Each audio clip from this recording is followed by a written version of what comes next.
Hello students, today we will study about the irrational numbers, right? This is the topic of standard 9 chapter number 1 number systems. In previous lecture we have studied about the rational numbers, then how to find the rational numbers between given two rational numbers, right? So today's topic is irrational numbers. So what is irrational numbers?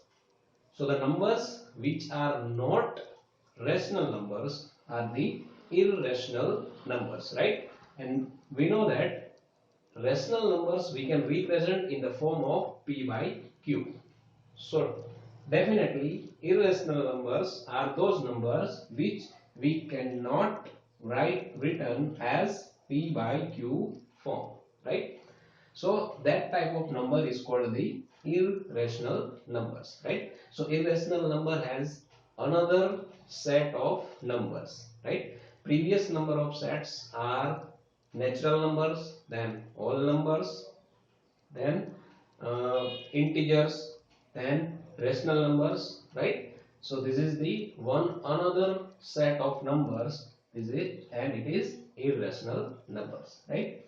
So what kind of numbers and what are the examples? So here some examples which are root 2, under root 3, under root 11, pi, 0.129365, right?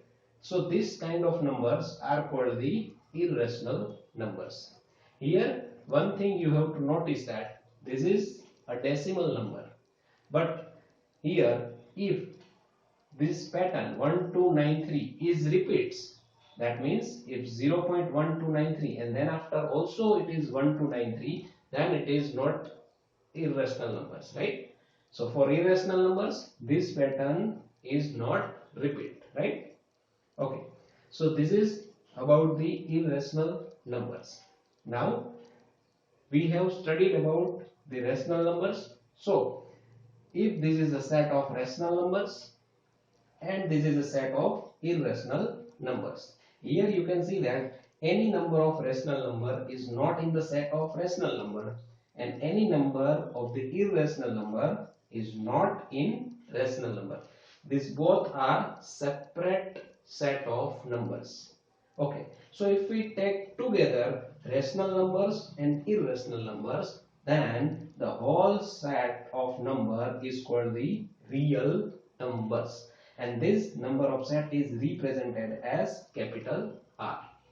So now real number is what numbers? Real numbers are rational numbers as well as irrational numbers.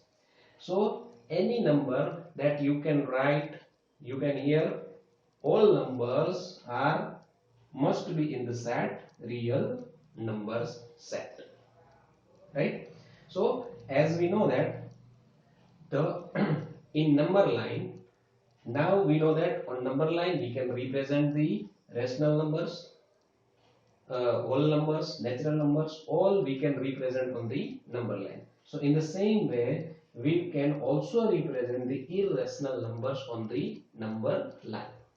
Okay, so basically if we take the examples of irrational number set, then it will real number set, then it will be look like this: all minus numbers, 0, all positive numbers, rational numbers, irrational numbers, decimal numbers, all numbers are together called the real numbers. Okay, so on number line we can represent all these numbers on the number line. In before this class we have studied how to represent the rational number on the number line, right? In next class we will study how to represent the irrational number on the number line. So as all the numbers rational and irrational can be represented on the number line, that means each point on the number line represent a unique real numbers, right? It may be rational or irrational number, but it is real numbers. So each point on the number line represent a real numbers. Okay, so this is all about the basics of the irrational number and real numbers, right? In next class, we will study about the representation of irrational numbers on the number line. Okay, thank you.